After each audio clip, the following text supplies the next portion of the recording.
Iz domače Trdnjave k obali v toplejše kraje. Na vrsti je osrednji del priprav in pokrajina Antalija, ali natančneje turško letovišče Belek, bo drugi dom igralcev in strokovnega štaba NK Maribor do 11. februarja. Na seznamu potnikov v Turčijo se je znašlo 28 nogometašev, med katerimi so tudi 4 obetavni upi iz nogometne šole.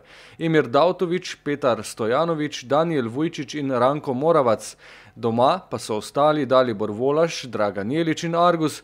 Prva dva zaradi možnosti odhoda pred koncem prestopnega roka, mlajšega Brazilca v vijoličasti četi, pa je ustavila poškodba kolena in po magnetni resonanci bo znano, ali bo težave treba odpraviti z artroskopijo kolena.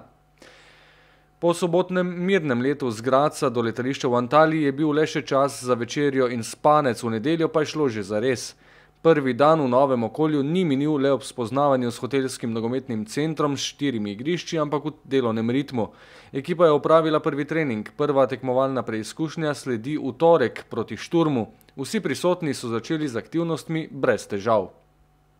Posebna pozornost je tako ob uvodnem javljanju iz turške pripravljalne baze namenjena navezi zadolženi za opremo.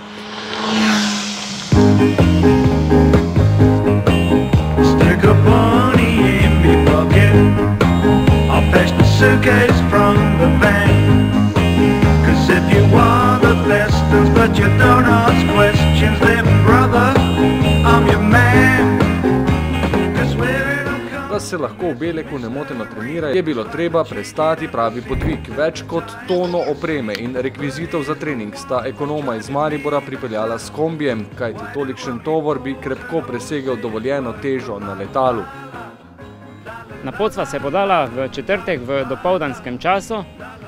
Vozila sva neprestano do skoraj turške meje, ker sva si privoščila 5-urni počitek.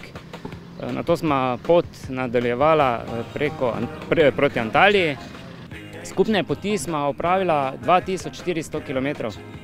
Vsa oprema, ki je ključna za treninge, sva jo s kolegom pripeljala. Tako da upam, da bodo naše priprave potekale v predvidenih načrtih in da bodo vsi zadovoljni.